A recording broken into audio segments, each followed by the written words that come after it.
యజ్ఞ ప్రకరణంలో 12 రకాలైనటువంటి ఆచరణాత్మకమైన యజ్ఞాలు. ఆచరణాత్మకం అంటే ఆచరించవలసినటువంటివి తప్పనిసరిగా అని అర్థం. ఎవరు? మానవులందరూను, ప్రత్యేకంగా ఆధ్యాత్మిక పథంలో ఉన్నటువంటి వారు. అందులో ప్రాణాయామం ఒక సాధన, ఆహార నియమములు మరొక సాధనగా చివర్లో చెప్పారు. ఈ ప్రాణాయామములో ఏం చేస్తారు? ప్రాణమును నియంత్రణ చేస్తారు మెయిన్గా. అంటే ప్రాణశక్తి అందరిలో ఉంటుంది, అది పనిచేస్తూనే ఉంటుంది, కానీ దాన్ని నియంత్రణ చేయటం. నియంత్రణ అంటే నియమించటం.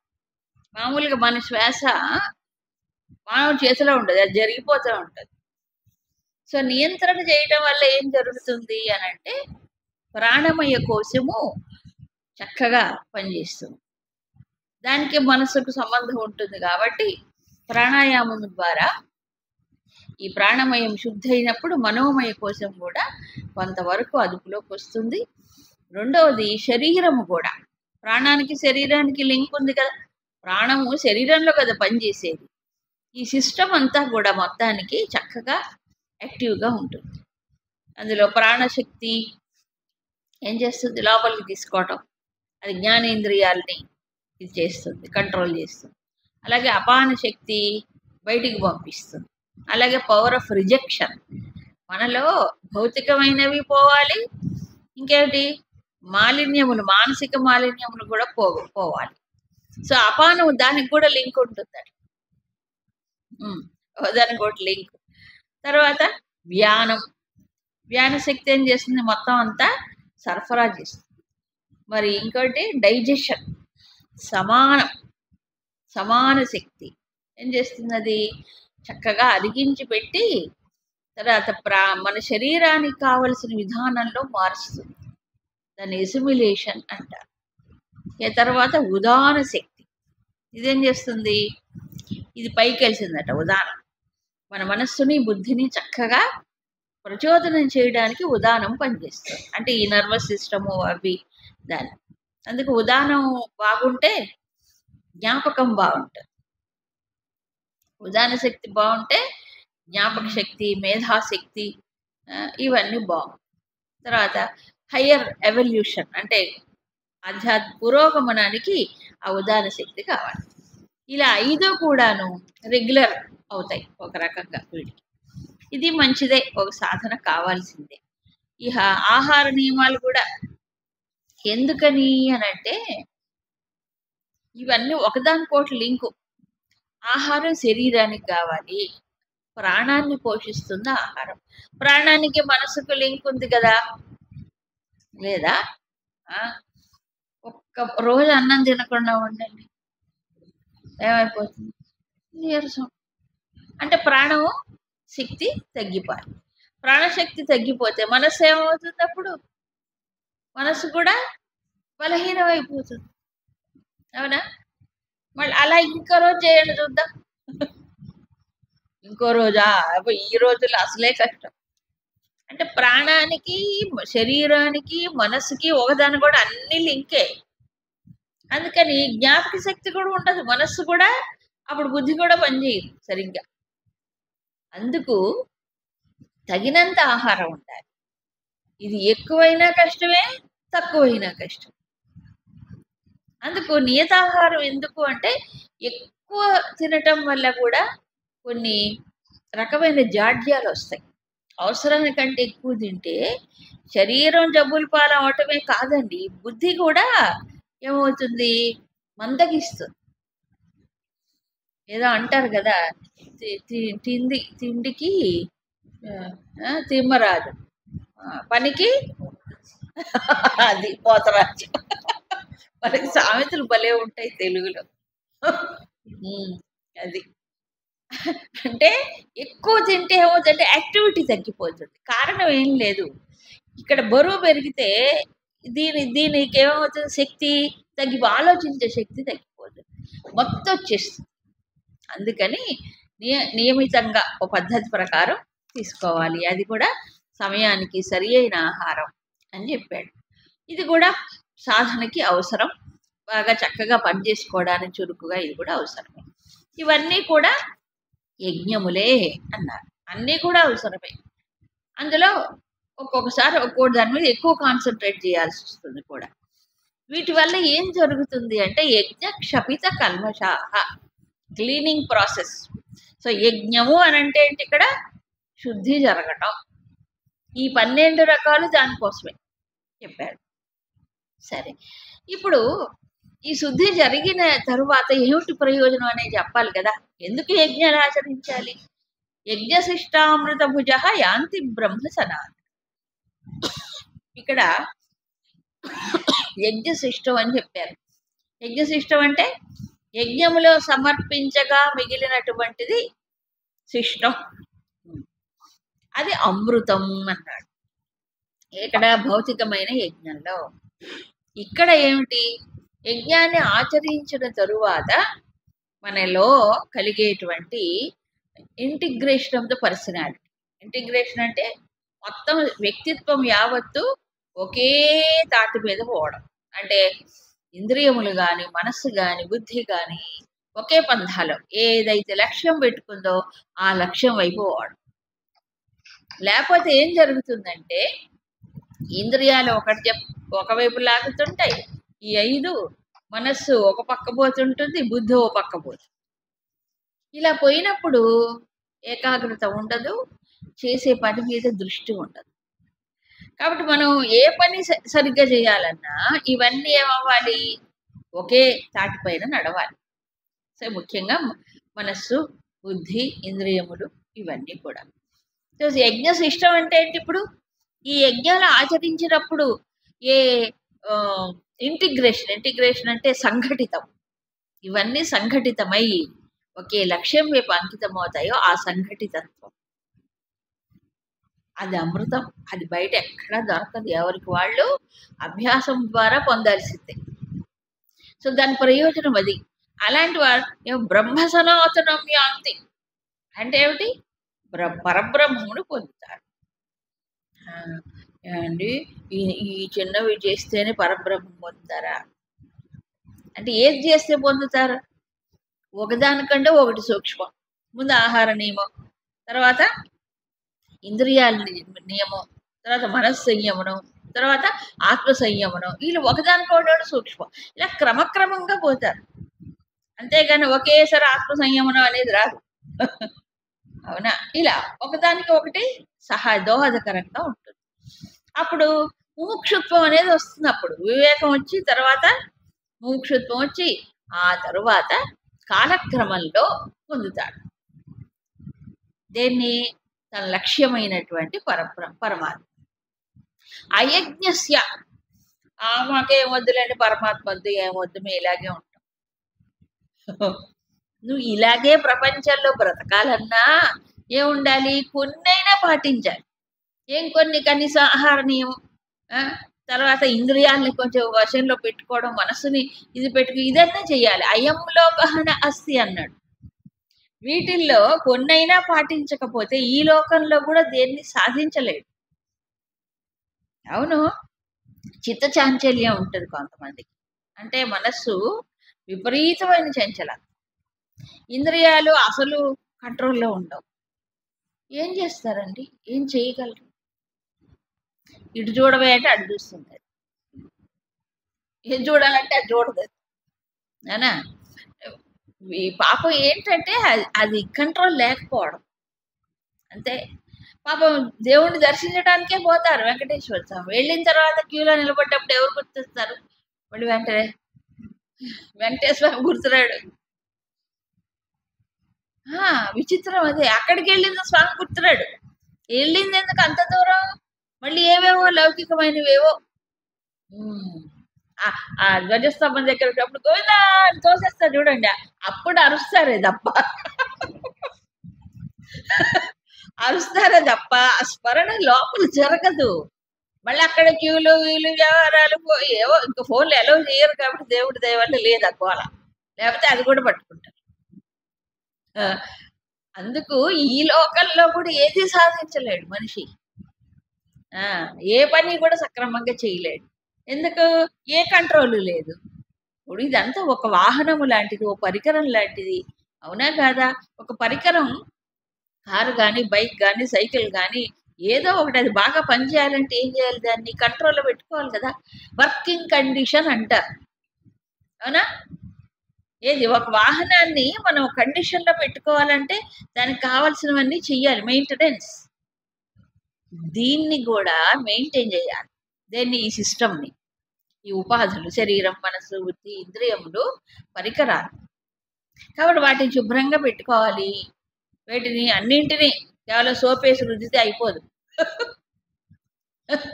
అవునా? శరీరాన్ని శుద్ధి అయితే సరిపోదు కదా! ఏముండాలి? లోపల ఇంద్రియాలు. అవునా? అదే అన్నారు. ఆ పర్మిషన్ లేకుండా విషయాలేవి లోపలికి రాకూడదు. అది కొంత సంయమనం ఉండాలి. అవసరమైనవే వాటికి ఉపయోగించాలి. మనస్సు అన్ని వ్యవహారాలని మనసుతోనే చేస్తాం మనం. దాన్ని కొంత ఎమోషన్స్, ఉద్రేకములు కంట్రోల్‌లో పెట్టుకోకపోతే ఏం సాధిస్తాడు? అన్నీ గొడవలే. ఎప్పుడూ గొడవలే. బుద్ధి మరి ఏ పని చేయాలన్నా బుద్ధి సక్రమంగా పనిచేయాలి కదా! సో, ఇవన్నీ దేనికోసం? ఈ ప్రపంచంలో మానవుడు తన కర్తవ్యం నిర్వహించాలన్నా, లేకపోతే తన రంగంలో పురోభివృద్ధి సాధించాలన్నా ఇవి కావాల్సిందే. కేవలం ఆధ్యాత్మిక సాధకుడికే కాదు. అందుకే అయం లోకః నాస్తి. కుత అన్యః కుతః?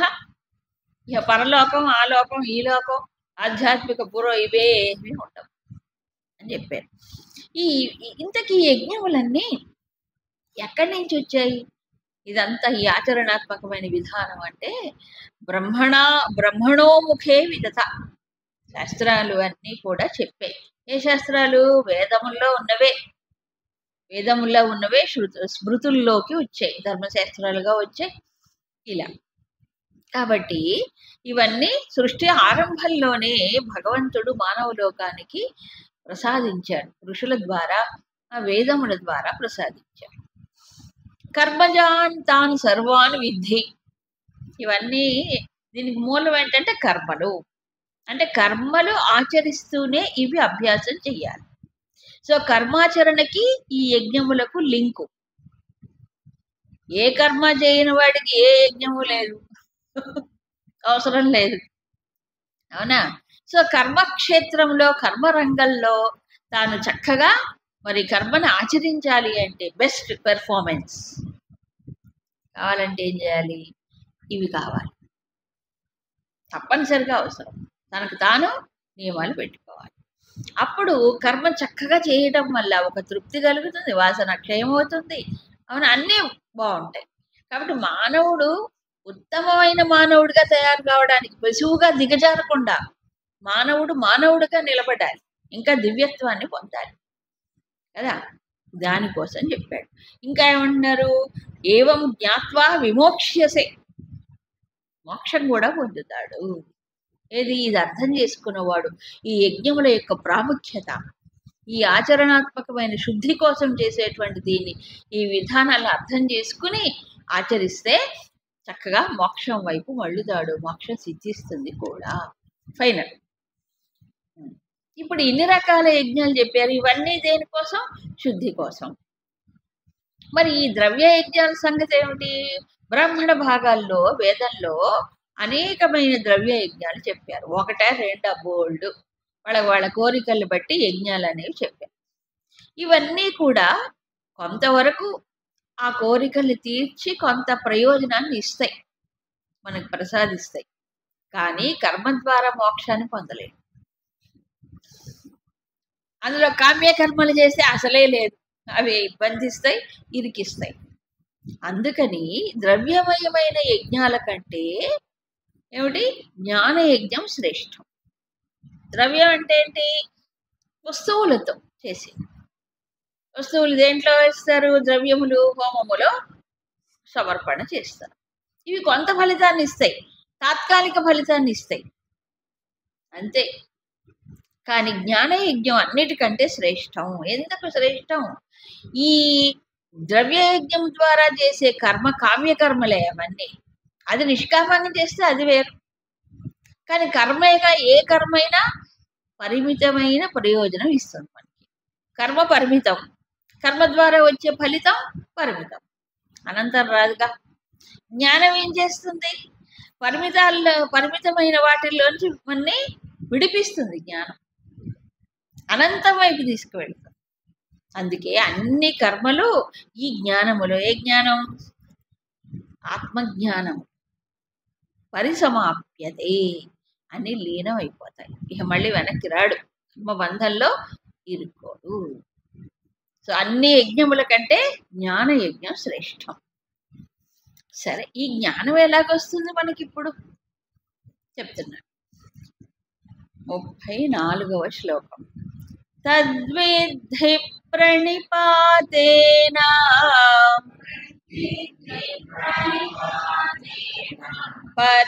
పరిప్రశ్నేన సేవయా ఉపదేక్ష్యంతి తే జ్ఞానం జ్ఞానినస్తత్వదర్శినః.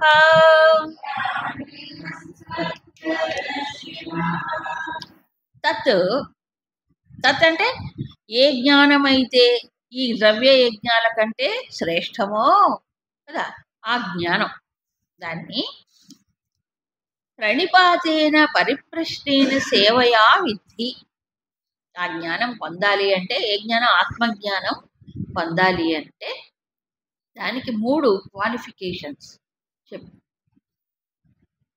ఏదైనా ఒక దాన్ని మనకు అందుబాటులో లేనిది గొప్పదాన్ని పొందాలంటే వాటికి ఏం ఉండాలి? కొంచెం యోగ్యత, అర్హత అనేది ఉండాలి. అవునా? అందరు కలెక్టర్లు అవుతారండి? అవ్వాలని ఉన్నా అవుతాడా? అవ్వడు. దానికి ఏం చేయాలి? కష్టపడి చదవాలి, ఐఏఎస్ చదవాలి. అవునా? దానికి ఎంత ట్రైనింగ్ ఉంటుంది, ఎంత కష్టం. అయిన తర్వాత కూడా మళ్ళీ కష్టాలే, బాధ్యతలు నిర్వహించాలి. అందుకు ఏదైనా ఉత్తమమైన దాన్ని సాధించాలి, గొప్పతనాన్ని సాధించాలి అంటే దానికి కొంత ప్రిపరేషను, యోగ్యత, అర్హత కావాలి. ఇది ఆత్మజ్ఞానం అన్నిటికంటే గొప్పది. అసలు బంధ విమోచనాన్ని కలిగిస్తుంది, అనంత సుఖాన్ని ప్రాప్తింపజేస్తుంది, ఏ ప్రయత్నం లేకుండా. ఇలాగా అందుకని ఏం చెప్పారు? ఇప్పుడు జ్ఞానయోగం అంటారే, ఆ జ్ఞానం ఎలా పొందాలి? పరిప్రశ్నేన ప్రణిపాతేన సేవయా 3 చెప్పాడు. ఒకటి సేవ. సేవ అంటే ఏంటి? సేవించడం. ఎవరిని సేవించాలి? జ్ఞానినః తత్వదర్శినః. జ్ఞానులు, తత్వాన్ని ఎరిగినటువంటి వారు. వాళ్ళని సేవిస్తే తే జ్ఞానం ఉపదేక్ష్యంతి. వారు జ్ఞానాన్ని చక్కగా అందిస్తారు. ఉపదేశం అంటే ఏదో చెవిలో కాసేపు చెప్పడం కాదు, అది మంత్రోపదేశం. మంత్రోపదేశం వేరు, జ్ఞానాన్ని ఇవ్వటం వేరు. మంత్రం వేరు. మంత్రం ఎంతసేపు కాసేపు చెప్తారు. ఈ జ్ఞానం అలా ఒకసారి చెప్తే ఎక్కేది కాదు. అవునా కాదు? ఏ జ్ఞానం? ఆత్మజ్ఞానం. ఆ స్వరూపం ఏమిటో తెలియనటువంటి వాడికి ఒక్కసారిగా ఇది అందించడం అనేది సాధ్యం కాదు. ఆ ఋషులు కూడా ఎంతెంత తపస్సులు చేశారు వాళ్ళు. అందుకని అది కూడా ఏమిటి? సామాన్య మానవుడు అంటే అప్పుడే సాధనలో ప్రారంభం చేసిన వాడికి ఆ బుద్ధికి ఎక్కించాలంటే చాలా కష్టపడ్డారు కదా. అయితే ఇప్పుడు వాళ్ళు జ్ఞానం ఎప్పుడు చెప్తారు? ఈ కలియుగం కాదు కదా ఆన్లైన్లో చెప్పడానికి. ఆ రోజుల్లో ఈ తత్వజ్ఞానం అనేటువంటిది అందుకోవాలంటే, తెలుసుకోవాలంటే గురువుల దగ్గరికి వెళ్ళాలి, వాళ్ళే వెళ్ళాలి. ఎక్కడ వస్తారులేండి, మేము ఇంట్లో అంది కదలలేమండి. మిగతా చోట్లకి వెళ్ళమనండి, ఊరంతా తిరుగుతారు పోయి. చూడండి, యాత్రలకు వెళ్ళమనండి, బ్రహ్మాండంగా పోతారు. పుణ్యం కావాలి అందరికి. జ్ఞానం ఎవరికి? పుణ్యం అంటే ఏమైనా డబ్బు ఖర్చు పెట్టుకుని పుణ్యం కొనుక్కోవచ్చు కదా ఈ రోజుల్లో. జ్ఞానం అలా రాదు. పుణ్యం కూడా అలా రాదండి, ఉన్నమాట చెప్తున్నా. సద్భావంతో సత్కర్మ ఏకాగ్ర దృష్టితో చేస్తేనే పుణ్యం వస్తుంది, లేకపోతే అది కూడా రాదు. సరే, ఇప్పుడు జ్ఞానం రావాలంటే ఏం చేయాలి? గురువుని సమీపించాలి ఫస్ట్. ఎప్పుడు కూడా గురుముఖత జ్ఞానము డైరెక్ట్గా అందించబడదు. ఏ జ్ఞానమైనా ఇప్పుడంతా కలియుగం కదంటే మరి ఏం చేస్తారు, ఆ ప్రకారంగా అయిపోయింది. సంగీతం ఆన్లైనే, ఏమిటి ఇప్పుడు అన్నీ ఆన్లైన్, ఏది చూసినా ఆన్లైనే, ఆఫ్లైన్ ఒక్కటి లేదు. ఈ కరోనా పుణ్యం అంటూ జనాలు బాగా ఎడిక్ట్ అయిపోయారు. ఎందుకు ఈజీగా ఉంటుంది కదా, చక్కగా మనం ఉన్న చోట ఉండొచ్చు, కూర్చున్న చోట కూర్చోవచ్చు, ఎట్లయినా ఉండొచ్చు, ఎవరు కనిపించరు కాబట్టి ఎదురుగా. అవునా? ఎట్లయినా ఉండొచ్చు, స్నానం చేయొచ్చు, చేయకపోవచ్చు. అలా కాదు కదా, మరి గుడికి వెళ్ళాలన్నా, ఒక ఆశ్రమానికి వెళ్ళాలన్నా, ఓ మఠానికి వెళ్ళాలన్నా, అక్కడ కూర్చొని వినాలన్నా ఇలా ఉంటే కుదరదు కదా. ఏం చేయాలి? కనీస స్నానం అన్నా చేయొద్దు. అందుకు కాబట్టి ఆ రోజుల్లో ఋషుల ఆశ్రమాల్లో ఋషుల దగ్గరికి వెళితేనే ఈ జ్ఞానం, వెళ్ళకపోతే ఆయన ఇంటికి వచ్చి చెప్పడు లేదు కదా. పండితులు వేరు, జ్ఞానులు వేరండి. పండితులు అందరూ జ్ఞానులు గారు. పాండిత్యం బోర్డు ఇప్పుడు యూనివర్సిటీ వాళ్ళ లెక్చరర్స్కి, డీన్స్, ఇంకా వాళ్ళందరూ ఎవరు గొప్ప గొప్ప పండితులు, శాస్త్రాల్లో బాగా నిష్ణాతులు. కానీ ఇక్కడ జ్ఞానులు అంటే వేరు. ఈ జ్ఞానము ఏ జ్ఞానం? Subjective knowledge. ఆచరిస్తే తప్ప అర్థం కాదు, దాని ఇది తెలియదు.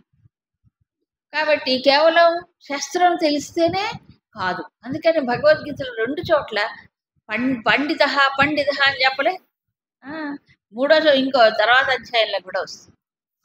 అందుకని జ్ఞానం అనేటువంటిది బుద్ధి స్థాయిలో నుంచి, శాస్త్రములో నుంచి బుద్ధిలో జీర్ణం అవ్వాలి. బుద్ధిలో జీర్ణం అవుతేనే మనకి సమయానికి అది స్ఫురణలోకి వస్తుంది. తత్వదర్శిన అంటే ఏంటి? ఈ శాస్త్రం ఏ తత్వాన్ని అయితే చెప్పిందో దాన్ని దర్శించిన వారు, అంటే అందుకున్నవారు ఇంకా ఎక్కువ. అవునా? అది ఎప్పుడు దృష్టి పథంలో నిలుపుకున్నటువంటి వారు. అప్పుడు జ్ఞానం అందించాలంటే ఏం కావాలి? 3 కావాలి. 1 సేవ, 2 ప్రణిపాతం, 3 పరిప్రశ్న. 3 క్వాలిఫికేషన్స్. 1 సేవ. సేవ అంటే ఏంటి? సేవ ఏ రకంగా అయినా చెయ్యొచ్చు. 1 భౌతికమైన సేవ.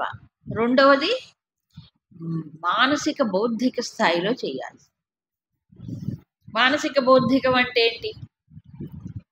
అందుకే తర్వాత ప్రణిపాతం అని చెప్పాడు. ప్రణిపాత భావం. ఇప్పుడు సేవ అంటే ఎడాపెడ చేయటం కాదు. సేవ చేసినప్పుడు అవతల వాళ్ళకి అది ఉపయోగకరంగా ఉండాలి, బాధించేలా ఉండకూడదు. కొంతమంది సేవలు బాధాకరంగా ఉంటాయి. అర్థం చేసుకొని ఏది అవసరమో, ఎప్పుడు ఏది అనేది. అందుకే ఆయన స్థల శుద్ధి ఏంటి, స్థల శుశ్రూష, భావ శుశ్రూష, ఆత్మ శుశ్రూష, దేహ శుశ్రూష ఇని చెప్పాడు. శుశ్రూష అంటే సేవ. స్థలం అంటే చుట్టూ పరిసరాల్లో ఉండే దాన్ని శుద్ధం చేయటం, స్థల శుశ్రూష. తర్వాత దేహ సంబంధమైన అవసరాలు, అదొక శుశ్రూష. తర్వాత భావ శుశ్రూష, అది ఇంకా గొప్పది. ఏ భావంలో ఉన్నారో ఆ భావాన్ని స్వీకరించి ఆ పదంగా తన్ను తాను దిద్దుకోవాలి, తన్ని తాను మలుచుకోవాలి, ఆ భావాన్ని గ్రహించుకొని. అంతే తప్ప నన్ను అర్థం చేసుకొని గురువు గారు అనకూడదు. ఆయన నువ్వు అర్థం చేసుకొని ఆ ప్రకారంగా ఉండు. అవునా? వాళ్ళు ఏ దృష్టితో చెప్తున్నారు, ఎందుకు చెప్తున్నారు మనం ఆలోచించాలి తప్ప నిన్ను అర్థం చేసుకోవాలి. అజ్ఞానం అంటే అర్థం చేసుకునేది కనిపిస్తూనే ఉంటాయి. అవునా కాదా? కాబట్టి భావం ముఖ్యం. ఇకపోతే ఆత్మ శుశ్రూష ఇంకా గొప్పది. ఆయన ఎప్పుడు ఆత్మ దృష్టిలోనే ఉంటాడు. కాబట్టి నిజమైన సేవ ఏంటంటే ఆయన ఏదైతే అందుకున్నారో అదే తన జీవిత లక్ష్యంగా పెట్టుకొని అది అందుకోవడానికి నిరంతరం ప్రయత్నం చేయడం, అది అన్నిటికంటే గొప్ప సేవ. అదే కావాల్సింది. కాబట్టి ఏమన్నారు ఇప్పుడు సేవ. అయితే ఆత్మ శుశ్రూష చేయడం కంటే అది చేయలేరు కదా ముందు. భావ శుశ్రూష కూడా తర్వాత ఎప్పటికో వస్తుంది. ముందు ఏం చేయాలి? భౌతికమైనటువంటిది అక్కడి నుంచి ట్రైనింగ్ మొదలవుతుంది. తర్వాత పరిప్రశ్న. పరిప్రశ్న అంటే ప్రశ్నించాలి. ఏమని? తనకి సందేహాలు కలిగితే ప్రశ్నించాలి. ఏమని? మాకేం సందేహాలు లేవంటే అయితే నీ శిష్యుడు కాదు. అంటే బుద్ధి ఉపయోగించట్లేదని అర్థం. అవునా? శాస్త్రాన్ని ఆలోచన చేయాలి. శాస్త్రము అధ్యయనం చెయ్యాలి, ఆలోచన చెయ్యాలి, సమన్వయం చేసుకుంటుంటే బోల్డ్ ప్రశ్నలు వస్తాయి. ఎప్పటికో చాలా కాలానికి ఆగిపోతాయి తప్ప ప్రారంభంలో చేయగా చేయగా చేయగా లోపలనే సందేహాలు నివృత్తి అవుతాయి. కానీ ప్రశ్న అనేది ఉంటుంది, ఉండాలి. ఎందుకు? బుద్ధి యాక్టివ్గా పనిచేస్తుంది అంటానికి ప్రశ్న. ఆ ప్రశ్న కూడా పరిప్రశ్న అయి ఉండాలి. పరిప్రశ్న అంటే ఏంటి? ఓ చొప్పదండు ప్రశ్నలు బోల్డ్ ఉంటాయి. ప్రపంచ వ్యవహారాల గురించి ఎన్నెన్నో ఉంటాయి. కాదు, తాను ఏదైతే ఆచరణ కోసం ప్రయత్నం చేస్తున్నాడో, శాస్త్రాన్ని అవగాహన చేసుకోవడానికి ప్రయత్నం చేస్తున్నప్పుడు ప్రశ్నలు వస్తాయి.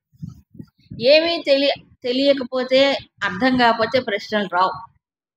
పూర్తిగా అర్థమైతే ప్రశ్నలు ఉండవు. మరి ఎప్పుడు ప్రశ్న వస్తుంది? కొంత అర్థమయ్యి ఇంకాస్త బెటర్ అండర్స్టాండింగ్, అవునా, ఇంకాస్త బాగా తెలుసుకోవడానికి ప్రశ్న అనేది వస్తుంది. అవునా కదా? కాబట్టి పరిప్రశ్న అంటే ఏ ప్రశ్న వేయాలి అంటే శాస్త్రానికి సంబంధించింది, సాధనకు సంబంధించింది పరిప్రశ్న. మిగతావన్నీ ఏమండి గురువుగారు మా భవిష్యత్తు ఎట్లా ఉంటుంది? ఈ జ్యోతిష్ శాస్త్రం సంబంధించిన విషయం. జ్యోతిష్యం చెప్పటం కాదు ఇది. మరి ఇదేమిటి? జ్ఞానం, తన గురించినటువంటి జ్ఞానం, ఆత్మజ్ఞానం కదా. చాలా మంది గురువులు అంటే ముందు అలాంటివే అడుగుతుంటారు అందరూ. 90% ప్రపంచంలో మా భవిష్యత్తు ఎలా ఉంటుంది, మా అబ్బాయి భవిష్యత్తు ఎట్లా ఉంటుంది, లేకపోతే ఇంకేదో ఉంటుంది, ఏనేనో అన్ని రకరకాలు. లేకపోతే ఈ మామూలు ఇవి అన్నీ కూడా చెప్పాను కదా, కర్మకాండకు సంబంధించినవే ఉంటాయి ఎక్కువ ప్రశ్నలు. కానీ తన వ్యక్తిత్వం, తన జీవితం ఇవే ఉండవు. భయము లేకపోతే పాపము, కానీ వీడికి సంబంధం ఎక్కువ అలాంటి ప్రశ్నలు అడుగుతారు. పరిప్రశ్న అంటే అది కాదు. తన జీవితాన్ని దాన్ని పరిశీలించుకుంటూ కదా కదా. కాబట్టి వివేకంతో, వైరాగ్య భావనతో వెళ్తాడు. ఇదే వివేక చూడమణిలో శంకరులు చాలా చక్కగా వివరిస్తారు 100 శ్లోకాల్లో దాదాపు. ఎలా అప్రోచ్ అవ్వాలి గురువు గారిని అన్నదానికి. అవునా? ఈ ప్రపంచాన్ని చూసి పరిశీలించి ఆ తాపత్రయములు వేగలేక ఆ తాపత్రయం నుంచి బయటపడాలి అనేటువంటి ఒక తపన కలిగిన వాడు వెళ్ళి అడుగుతాడు. కోనామ బంధ కథమేష ఆగత. ఈ బంధం ఏమిటి, ఎలా వచ్చింది కదా, నేనెవరు, అసలు ఈ ఆత్మ ఏమిటి, ఎలా బయటపడాలి కదా. అలాంటి పరిప్రశ్న, బయటపడాలన్న తపనతో అడుగుతాడు. ఇవన్నీ పరిప్రశ్నలు అంట. తర్వాత ప్రణిపాతేన. సరే బాగానే ఉంది, అడిగాడు మంచి ప్రశ్నలే. కాకపోతే రిసీవ్ చేసుకోవడానికి ఈ రిసీవర్ బాగా సిద్ధంగా ఉండాలి. ప్రణిపాత భావన. ప్రణిపాతేనంటే కేవలం భౌతికంగా అనుకుంటారు. భౌతికంగా అంటే సాష్టాంగ నమస్కారమే ప్రణిపాతం అనుకుంటారు. అది మానసికమైన, బౌద్ధికమైనటువంటి ఒక ప్రిపరేషన్. దానికి సూచన ఏది? ఈ నమస్కారం అని ఒక సూచన. ఎలాగైతే ఇలా దండవత్ కర్రలాగా కింద పడతాడో నీ బుద్ధిని, నీ అహంకారం కూడా పడేయి అని అర్థం. ఎక్కడ పడేయాలి? మనకంటే గొప్పగా జ్ఞానం ఉన్నటువంటి వారి దగ్గర అది పడేస్తే అప్పుడు ఏమవుతుంది? రిసీవ్ చేసుకుంటాడు. లేకపోతే మన బుద్ధి బ్లాక్ చేస్తుంది. బ్లాకింగ్ అంటే తెలుసు కదా, అడ్డుపడుతుంది, రిసీవ్ చేసుకోని అది. కాబట్టి శాస్త్రం ఏదైతే, శాస్త్రాన్ని అందించే వాళ్ళే కదా గురువు. శాస్త్రం కాకుండా ప్రాపంచిక విషయాలు చెప్పేవాళ్ళు గురువులు ఎందుకు అవుతారు? కాదు. శాస్త్రము లక్ష్యం. అప్పుడు దాన్ని అర్థం చేసుకుని ఆకలింపు చేసుకుని అనుసరించడానికి సిద్ధం అవుతుంది. ఏది? ఈ ప్రణిపాత భావన. అంటే ఒక రకంగా చెప్పాలంటే ప్రణిపాతం అంటే ఏం లేదు, శరణాగతి. అర్జునుడు ఏమన్నాడు? శిష్యస్తేహం ప్రపన్నం మాంసాధి. నీకు శిష్యుడిని స్వామి, ప్రపన్నుడనయ్యాను, నన్ను నడిపించు అన్నాడుగా. అది నడిపాడు. చేయబట్టుకొని నడిపించండి కాదు, నా వెనక రా. చేయబట్టుకొని నడిపించాడు గురువు ఎప్పుడు. అవునా? తల్లి అయితే చేయబట్టుకొని నడిపిస్తుంది, ఎవరు నడక రానంతసేపు. గురువా నా వెనక రా అంతే అంటాడు. నేను వెనక తిరుగు చూడు, నువ్వే నన్ను చూసి రావాలంటాడు. అంతే. కాబట్టి వీళ్ళు అనుసరించాల్సిందే తప్ప చేయి పట్టుకొని తీసుకెళ్ళరు కదా. ఇది ఎక్కడికి లోపలికి వెళ్ళేటువంటి ప్రయాణం, బయటికి వెళ్ళేది కాదు కదా. ఈ లోపలికి వెళ్ళే ప్రయాణంలో ఎంత గురువైనా, ఏ శంకరాచార్యుల వారైనా ఎవరైనా ఎలా చూపిస్తే తటస్థిత బోధయంత. వివేక చూడమని అంటారు శంకరులు. తటస్థిత అంటే ఏంటి? నీకన్నా వేరుగా ఉండి తటస్థంగా ఉండి చూపిస్తారు ఇలా. దాన్ని పట్టుకొని వెళ్ళాలి. ఇప్పుడు నా చేత కాదు గురువు గారి కోసం మోసపోండి ఎక్కడికి? పరమాత్మలోకి. ఆయన దగ్గర తీసుకెళ్ళి కూర్చోబెట్టండి. కాదు కదా, పరమాత్మ లోపలే ఉన్నాడు, తానే అయి ఉన్నాడు, ఎక్కడో లేడు. అవునా కదా? కాబట్టి ఏం చేయాలి అప్పుడు? ఆయన తప్పనిసరిగా అది అర్థం చేసుకోవాలి. అవునా? అది రిసీవ్ చేసుకోవడానికి బుద్ధి ఏమవ్వాలి? అలర్ట్గా ఉండాలి, జాగరూకతతో ఉండాలి, మెలకువగా ఉండాలి. అవునా? చిన్న చిన్న పాయింట్సే, కొన్ని చాలా సూక్ష్మంగా ఉంటాయి. అవి అనుభవంతో చెప్పడం వేరు, పాండిత్యంతో చెప్పడం వేరు. ఇప్పుడు పాండిత్యం అనేది ఏం చేస్తుంది? పాండిత్యం కాస్త శాస్త్ర విషయాల్ని బాగా విశ్లేషణ చేసి చెప్తుంది అంతే. కానీ ఆచరణాత్మకమైన విధానం తెలియదు. తాత్విక దృష్టి ఉండి అభ్యాసం చేస్తూ ఉంటే అది అప్పుడు తెలుస్తుంది, లేకపోతే అర్థం కాదు కదా. అందుకు జ్ఞానినః తత్వదర్శినః అని చెప్పాడు. రెండు విషయాలు చెప్పాడు. ఇప్పుడు ఈ భగవద్గీత నేర్చుకోవడానికి నిజానికి మామూలు సంస్కృత పండితులు చాలు, మామూలుగా నేర్చుకోవాలంటే చాలు. ఎందుకు? సంస్కృత భాష వాళ్ళకి వస్తుంది కాబట్టి. కానీ ఇంద్రియ నిగ్రహం అంటే అని అడగండి, నిగ్రహం పాటిస్తే కదా. పాటించేవాడికి దాని ఎఫెక్ట్ తెలుస్తుంది, పాటించని వాడికి ఏం తెలుస్తుంది? తెలియదుగా. మనో నిగ్రహం ఎలా చేయాలి తెలియదుగా, ప్రాక్టీస్లో ఉంటేగా ఏదైనా. అందుకు ఈ జ్ఞానం అనేది తన వ్యక్తిత్వానికి సంబంధించిన జ్ఞానము కాబట్టి ఇది కేవలం శాస్త్రజ్ఞానముతో కాదు. సో ఇక్కడ చెప్పినటువంటి జ్ఞానిన తత్వదర్శన అంటే అర్థాలు వేరు. అవునా? కాబట్టి ఇది డైరెక్ట్గా రిసీవ్ చేసుకోవాలి. డైరెక్ట్గా అంటే ఏంటి? ముఖతః ఎదురుగా కూర్చొని. అందుకే ఉపనిషత్తులు అన్నారు. ఉపనిషత్ అనే పదానికి అర్థం అదే. మరి భగవద్గీత అంతా ఉపనిషత్ సారమే కదా. కృష్ణుడు ఎదురుగా ఉంటే అర్జునుడు విన్నాడు. ఆ రోజుల్లో ఈ బోధలన్నీ అలా జరిగేవి, ప్రత్యక్షంగా జరిగేవి. ఎందుకు ఎదురుగా కూర్చోవాలి? మనందరికీ తెలుసు, మామూలుగా కూడా అందరికీ ఎదురుగా ఉన్నా ఈ దృష్టి చెదిరిపోతుంది, బుద్ధి ఏటేటో పోతుంది, మనసు చంచలం అయిపోతుంది, ఇంద్రియాలు లాగుతూ ఉంటాయి. ఎదురుగా కూర్చుంటేనే అంతంత మాత్రం. ఎక్కడో కూర్చొని రావాలి, వినాలి, చెయ్యాలంటే ఎంత మాత్రం నిలుస్తుంది? చాలా కొద్ది. ఇప్పుడు ఈ రోజుల్లో ఆ జాడ్యం బాగా ప్రబలిపోయింది. యాంత్రికమైన ప్రసారంతోనే అన్ని మాకు రావాలనుకుంటారు. అది రాదు. అయితే కొంత బెటర్ ఏంటి? ఏది లేని దానికంటే ఏదో కొంత అనుకో, అంతే తప్ప రాదు. ఆ అట్యూన్మెంట్ అనేది రావాలి. అట్యూన్మెంట్ అంటే దేనికి? బుద్ధికి అట్యూన్మెంట్, హృదయానికి అట్యూన్మెంట్. అందుకే ప్రణిపాత భావన అంటే వినయం, విధేయత, వినమ్రత కావాలి. గురువు గారు మీకు ఎంత తెలుసండి అని ఇంటర్వ్యూ చేస్తే కాదు, ఇంటర్వ్యూ చేయకూడదు. మరి ఏం చేయాలి? వినయంతో, విధేయతతో అడగాలి, తెలుసుకోవాలి, తృప్తిపరచాలి. అవునా? ఇప్పుడు జ్ఞానం రావాలంటే ఎలా వస్తుంది? Transfer of knowledge, not through media. మరి బుద్ధి, హృదయం నుంచి రావాలి జ్ఞానం. నిజంగా ఆలోచిస్తే బుద్ధిలోంచి వచ్చే జ్ఞానం కాసేపే ఉంటుంది. ఒక్క మనసు విజృంభిస్తే ఎడిపోతుందో ఈ జ్ఞానం. ఎడిపోతుంది, ఉండదు. కాబట్టి నిజమైన జ్ఞానం ఎక్కడి నుంచి రావాలి? హృదయంలోంచి రావాలి, హృదయంలో నుంచే రావాలి. అందుకే హృదయ గ్రంథులు అని చెప్పాడు. హృదయానికి అవిద్య, కామ, కర్మములు అనే గ్రంథులు ఉంటాయి.